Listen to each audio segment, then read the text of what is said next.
Hello bachcho, let's read the question. So the question is, if 4 times the fourth term of AP is equal to 18 times its 18th term, then find its 22nd term. So हमारा जो की concept होगा वो basically होगा की concept is nth term की जो value होती है वो होती है a plus n minus one into D. तो यहां से हम कैलकुलेशन सॉल्व करेंगे। सो अकॉर्डिंग टू क्वेश्चन कह रहा है कि जो 4 टाइम्स है फोर्थ टर्म, मतलब four times the fourth term means 4 times A4 is equal to 18 times है वो किसके 18th टर्म के, मतलब A18। हमें क्या निकाला, फाइंड 22nd टर्म मीन्स मुझे A22 निकालना, और A22 का जो फॉर्मूला होगा यहाँ से वो होगा A प्लस 21D।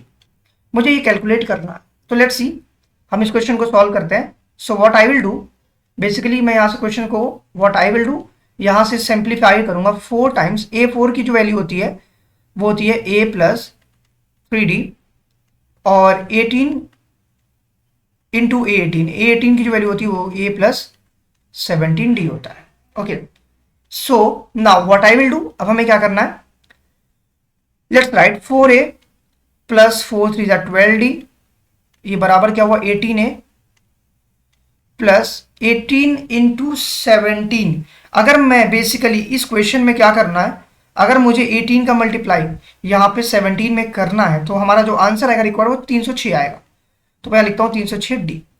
अब मैं इसको क्या करूंगा, ए वाले को एक टर्म्स लाऊंगा एक तरफ, 4A minus 18A is equal to 306D और minus 12D like this.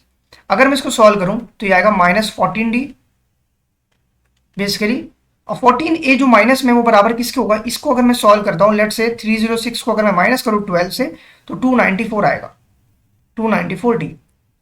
Okay, अगर मैं इसको फर्दर सिंप्लीफाई करता हूं, अगर मैं इसको लेट से मैंने 14 से डिवाइड भी किया, लेट से what I will write implies that A की जो वैल्यू होगी माइनस 294D बाई 14, तो मेरे पास जो A की वैल्यू आएगी अगर मैं इसको सॉल्व करता हूं माइनस 21 टाइम्स D आएगा। ये मेरे पास A की वैल्यू आ रही है। अगर A की वैल्यू ये आ रही है तो हम क्या कर सकते हैं, A22 टर्म निकालना है। नाउ A22 हमें निकालना है, फॉर्मूला में मेंशन है A प्लस 21D। यहाँ पे हम A की जगह A ही रहने देंगे, या फिर A की जगह आप माइनस 21D रख भी सकते हो, डजेंट मैटर। आप चाहे A की वैल्यू पुट करो चाहे D की वैल्यू पुट करो, दोनों आपस में रिलेट है। तो मैं A की जगह माइनस 21D लिख लूँ, प्लस 21D ऑलरेडी मेंशन्ड है, तो ये कैंसिल आउट हो जाएगा और आपको A22 जो टर्म होगा वो 0 मिल जाएगा। सो यही मेरा रिक्वायर्ड आंसर होगा। I hope this is clear to you all. Thank you very much for watching this video.